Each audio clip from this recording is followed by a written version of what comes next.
Welcome back. Today we're doing a deep dive into something, well, a bit different. Nudist cruises.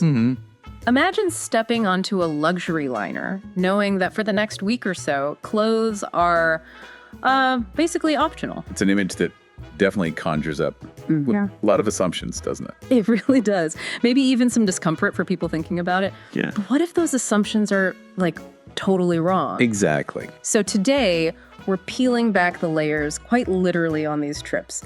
We've looked at some fascinating stuff for you. There's a great article from Metro News pulling from a Reddit post by someone who actually went. Oh, interesting. First-hand account. Yeah.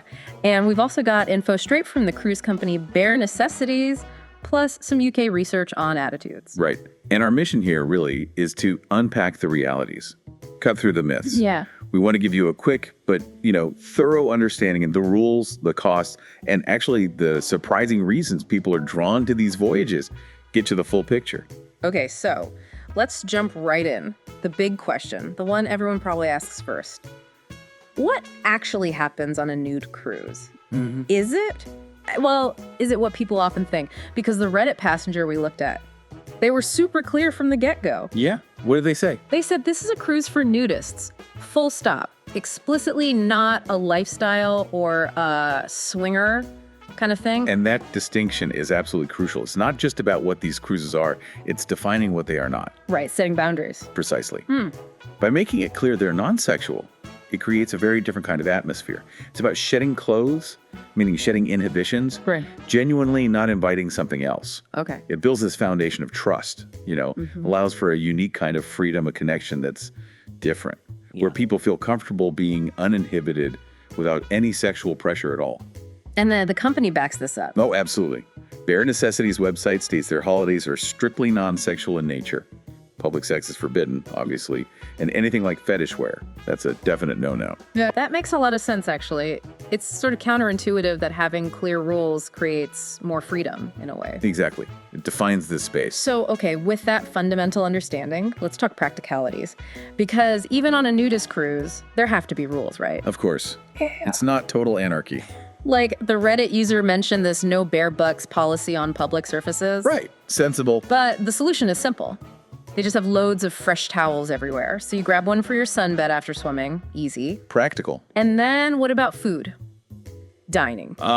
Yes. Yeah. There's a bit of a split there. The self-serve buffets, totally clothes-free. Okay, sounds efficient. Maybe. But if you go to the main dining rooms, like for a sit-down meal, then clothing is required. Right. Though interestingly, a bathrobe counts. So still pretty relaxed. A bathrobe at dinner. Okay. Just like wandering around the ship. Generally, yes, you can roam nude when you're out at sea or anchored. Complete freedom there. But not always. No. Clothing is mandatory if the ship docks alongside, regular non-nude ships. Or if port authorities come aboard. Standard procedure stuff. Makes sense. And photos. That seems like it could be tricky. They have rules for that too. Strict no photo zones in public spots like pools, dance floors. Okay. And if you do want to take photos or videos elsewhere, you absolutely need consent from everyone involved. Privacy is key. So these rules, they're not really about stopping people having fun. Not at all. I think actually they enable the specific kind of freedom people are looking for on these trips. How so? Well, by setting clear, easy boundaries, towels, dining clothes, photo consent, they create the comfort and trust needed. Right, takes the guesswork out. Exactly. It removes the potential for awkwardness or feeling pressured. It ensures that respectful, non-sexual communal vibe they're aiming for. They're like the guardrails for the experience. Okay, so given these unique rules, this specific atmosphere, what's the damage? What does it cost? The price of freedom. Yeah. So looking at Bare Necessities, that cruise company, a popular option, like an 11-day trip with a balcony room, that's going to set you back $3,920, which is around $2,933 is that in sterling. Okay, so not insignificant. No, but there's a slightly cheaper way, ocean view room, so you still get the view, but no balcony. Right. Those are $2,700, which is just over 2,000 pounds. Well, when you think about it, 11 days is a pretty long cruise. True. And it is a very specialized niche kind of travel. It's not your standard package holiday. Definitely not. So the price kind of reflects that uniqueness, that specific experience you're signing up for. It's an investment in something quite different. Yeah, that makes sense. And interestingly, this whole idea, maybe it's not that out there for everyone. The sources kind of touched on wider attitudes, especially in the UK. Oh, yeah. What did they find? Well, it seems Brits might be more relaxed about, nudity than you might first assume. Really? Yeah, there was this anecdote, quite funny actually, about a guy. Google Street View caught him sunbathing naked in his own back garden. Oh, no. He actually got £9,000 in compensation. But the interesting part was the public reaction was lots of support for him. Like readers commenting in the Metro article, one guy, Jorge Flores, said nudity is harmless and people should be able to be naked where they want. Another, Christy Wilkinson, pointed out, we are not born with clothes on. Fair point. And there's actual research too. YouGov found 73%, nearly 3/4 of Brits think being naked in your own garden is acceptable. 73%. Wow. I know. And get this, 39% are open to public nudity more generally, and the group most open, men over 65 at 41%. Okay, that's interesting. Over 65s. Yeah. And here's the really surprising bit. Younger people, 18 to 34-year-olds, were actually more likely to have a negative view of naturists. 30% of them did. Compare that to only 15% of the over 65s. That really flips the script, doesn't it? You'd sort of assume younger generations are always more liberal or open. Right. But this suggests maybe older generations, having lived more life perhaps, they're actually more comfortable with themselves, with the natural state. Could be. It definitely challenges that simple idea that youth equals openness. Maybe there's a more nuanced shift happening, or maybe the older folks are just less bothered by it all. Fascinating stuff. So, okay, we've covered it's nudist, not swinger. We've done the how, the rules, the costs. We've touched on the context, UK attitudes. But the why, that's always the juicy part. The motivation. Exactly. Why are people, especially it seems older people, choosing these specific cruises? What's the pull? Yeah, what drives this? Well, the Metro article spoke to Laura Cannon. She founded something called Decades Gap Years for Retirees. Okay. And she had some really interesting thoughts.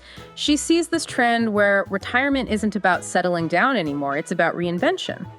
Second act sort of thing. Exactly. So for people who've spent decades following rules, career, family, societal expectations, all that. Right, the daily grind. Yeah. She basically frames these nudist cruises as the perfect antidote. A chance to, and this is her quote, frolic naked on holiday for a week. I like that. Frolic naked. It paints a picture, doesn't it? And she also mentioned body positivity, how perspective on your own body changes as you age. Less hung up, maybe. Perhaps leading this group to find new ways to free themselves. And then she asks this really powerful question. Yeah. Name a better way to connect with people and be open and vulnerable than being naked. Wow. That cuts deep, actually. Vulnerability and connection. It really does. And then, bringing it back down to earth, the Reddit user, his reasons were much simpler, but just as compelling. What did he say? Just, it's a nice feeling to be nude. Skinny dipping is great. Being nude at some of the world's nicest beaches is great. Can't argue with that. Sometimes it's just simple pleasure. Exactly. So when you put all that together, it's this powerful mix, isn't it? Personal liberation, finding a community that accepts you as you are. Yeah. And just the pure, simple joy of being uninhibited. It's like shedding not just the clothes, but decades of societal weight, expectations. Inhibitions, yeah. Allowing for this deeper, maybe more authentic connection with yourself, with others. In a place designed specifically for that ease, it's really a quest for, pure freedom.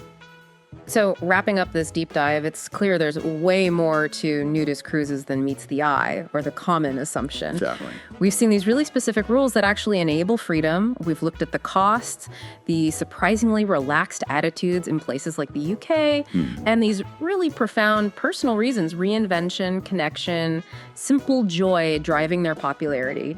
It's clearly not just a gimmick. Not at all. It's a distinct choice people are making. Yeah. And it leaves you with a really interesting thought to chew on, doesn't it? What's that?